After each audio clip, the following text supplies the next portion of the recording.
Okay, good morning again, everybody. I'm just here now to talk to you about the numeracy planning session that we're going to do this afternoon. There's 45 minutes officially scheduled, but if you've finished your literacy planning, please access this and get started straight away. So I've created a document here called Numeracy Planning Guidelines. I'd just like to go through that and then show you the planning pro forma that's very similar to the English curriculum documentation we've done over the past few days.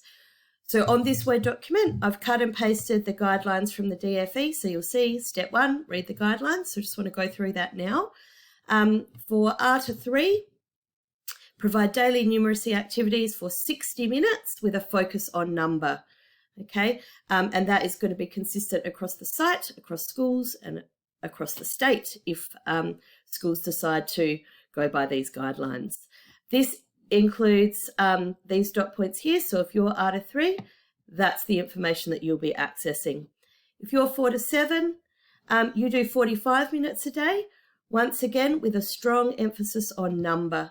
Okay, so that's coming from the department. And here's your 3 dot points, and that's what you are going to be focusing on in your numeracy program.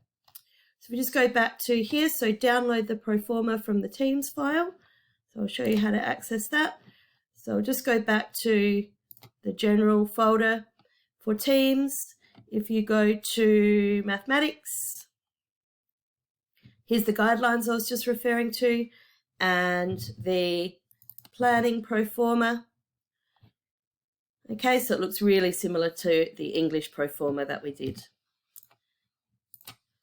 So what you'll need to do is, first of all, decide where the file is going to be kept. Lots of people are using Google Docs, that's fine. You make that decision as a team, but you will be mainly working on this offsite. So you need to be able to collaborate on this from offsite. Decide on the daily activities. What I mean by that is sorting, patterning, counting, identifying, describing shapes, or problem solving, you know, for the 4 to 7, you need to come to a decision about this based on the content descriptors and achievement standards. So that is up to you and your team. Make a decision about that. Next thing, delegate roles. If I go to the planning document, okay, who's going to do the boring stuff? Who's going to do the cut and paste? Okay, and then the color coding.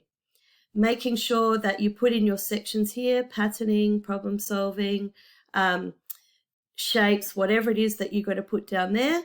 What is your program and approach? How are you going to make this accessible for students at school, at home, and if they're at home, internet or no internet?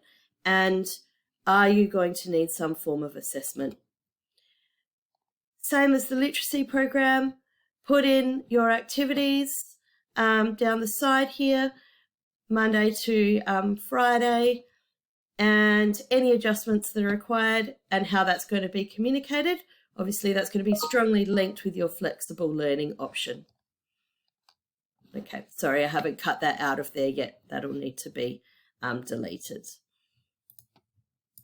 Okay, at the end of today, people will be going off-site to join WebEx and do their numeracy planning at home. So it's really important that everybody in the team is super clear on what their role is so that your numeracy planning can be uploaded tomorrow morning to Teams.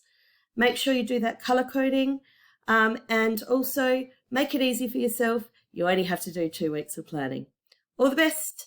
Any questions, let me know. See you later.